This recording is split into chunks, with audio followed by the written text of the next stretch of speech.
বাংলাদেশ সফরে আসছে ভারতের বিজেপি টিম। সরাসরি সম্প্রচার করা হবে শেখ হাসিনার মামলার বিচার কাজ। সরকারকে 1 মাসের আলটিমেটাম দিল বিএনপি। গর্ভবতী মা ও নবজাতকের জন্য পরিমণির বিশেষ উদ্যোগ। জীবিত ব্যক্তিকে জুলাই শহীদ বানিয়ে মামলা, আসামি হাসিনা কাদের। দেশের আকাশে ফের ভারতীয় ড্রোন। হারের ম্যাচেও তানজিম সাকিবের বিশ্ব রেকর্ড। আমি শার্লিন, আপনারা দেখছেন টাইমস ফ্ল্যাশ। শীঘ্রই বাংলাদেশ সফরে আসছেন ভারতীয় জনতা পার্টির একটি টিম। পশ্চিমবঙ্গের বিরোধী দলের নেতা ও ক্ষমতাসীন বিজেপির নেতা শুভেন্দু অধিকারী এ তথ্য নিশ্চিত করেছেন। প্রতিনিধি দলটি বাংলাদেশের যশোরে সংখ্যালঘু হিন্দু সম্প্রদায়ের ওপর সাম্প্রতিক হামলার ঘটনা পরিদর্শন করতে বাংলাদেশ সফর করবে বলে জানা গেছে। সফর নিয়ে বাংলাদেশ ডেপুটি হাইকমিশনকে শুভেন্দু বলেন, বিজেপি ক্ষতিগ্রস্তদের সহায়তা করতে চায়, তবে সেটা সরাসরি করা সম্ভব নয়। প্রতিনিধি দল সফর করে ভারতের বিভিন্ন সেবা সংঘের মাধ্যমে সহায়তা পৌঁছে দিবে। প্রতিনিধি দলটির সফরের জন্য ভিসা পেতে কোনো সমস্যা হবে না এবং দ্রুত প্রক্রিয়া সম্পন্ন করা হবে বলে বাংলাদেশ মিশনের পক্ষ থেকে জানানো হয়েছে। বাংলাদেশের ইতিহাসে প্রথমবারের মতো ট্রাইব্যুনালের বিচার কাজ দেখা যাবে সরাসরি টেলিভিশনের পর্দায়। শেখ হাসিনা সহ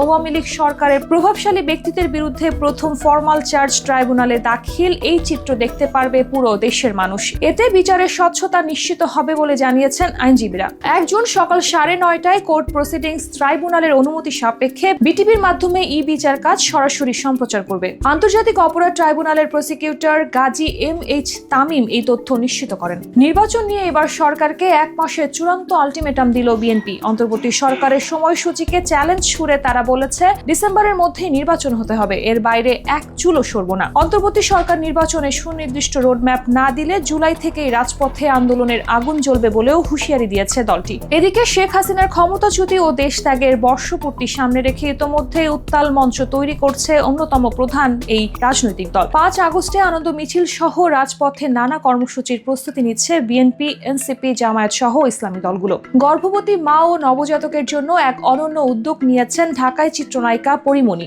সম্প্রতি মা এবং নবজাতকের জন্য প্রয়োজনীয় পণ্যের ব্র্যান্ড শপ বডি প্রতিষ্ঠা করেছেন তিনি, যার লাভের নির্দিষ্ট একটি অংশ তিনি বরাদ্দ রেখেছেন গর্ভবতী মা ও নবজাতকের জন্য। এ নিয়ে পরিমণি বলেন, প্রতিষ্ঠানটির যাত্রা শুরু থেকে এখন পর্যন্ত আপনাদের যে ভালোবাসা পাচ্ছি, সত্যি তা আমাকে সামনের দিকে নিয়ে যেতে সাহস দিচ্ছে। আর তাই এবার বডি গর্ভবতী মা ও নবজাতকদের পাশে থাকার জন্য প্রতি 3 মাস পর পর বিক্রির একটি নির্দিষ্ট লভ্যাংশ তাদের জন্য বরাদ্দ রাখা হবে। জীবিত ব্যক্তিকে জুলাই শহীদ দেখিয়ে করা হয়েছে মামলা। আসামি করা হয়েছে শেখ হাসিনা, ওবায়দুল কাদের, আসাদুজ্জামান খান কামাল সহ 41 জনের নামে। আরো 150 জনকে করা হয়েছে অজ্ঞাত আসামি। নিজের আপন ভাই জুলাই আন্দোলনে ময়মনসিংহের সুলাইমান সেলিমকে মৃত দেখিয়ে যাত্রাবাড়ি থানায় এই মামলাটি দায়ের করেন। মামলা নিয়ে বেশ হয়রানি আর উৎকণ্ঠায় দিন পার করছেন সুলাইমান সেলিম। এ নিয়ে সেলিম বলেন, ভিতরে খুব কষ্ট জমা, যদি বুক ছিঁড়ে দেখাইবার পারতাম আমি জীবিত থাকতে মৃত। আমার বড় ভাইরে দেখাইছে বাংলাদেশ সরকার রে আমি মারা গেছি, এর থেকে দুঃখ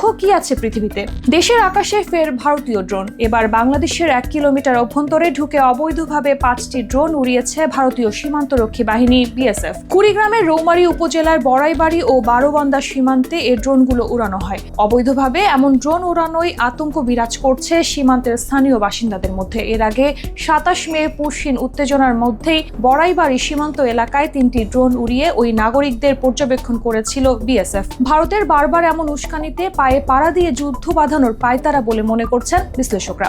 1 ম্যাচ হাতে রেখেই টি-20 সিরিজ হাতছাড়া করেছে বাংলাদেশ। এমন হতাশার দিনেও প্রাপ্তি তানজিম সাকিবের বিশ্ব রেকর্ড। আন্তর্জাতিক ক্রিকেটে নিজের প্রথম 50-র মাধ্যমেই বিশ্ব রেকর্ড বোর্ডে নাম লেখান তানজিম সাকিব। ইতিহাসের মাত্র দ্বিতীয় ব্যাটার হিসেবে আন্তর্জাতিক টি-20 ক্রিকেটে 9 নম্বরে ব্যাট করতে নেমে 50 করেন বাংলাদেশি এই টেল এন্ডার। যদিও টেস্ট খেলুড়ে দেশের বিবেচনায় এমন রেকর্ড গড়া একমাত্র খেলোয়াড় তানজিম সাকিব। এর আগে একই কীর্তি ছিল কেবল অস্ট্রেলিয়ান বোলিং অলরাউন্ডার হামিদ শাফির। মাত্র 12 দিন আগে গত 17 মে স্লোভেনিয়ার বিপক্ষে 9 নম্বরে ব্যাটিংয়ে নেমে টি-20তে এই রেকর্ড গড়েছিলেন হামিদ। এরকম আরো তথ্য পেতে চোখ রাখুন বাংলাদেশটাইমস.com-এ।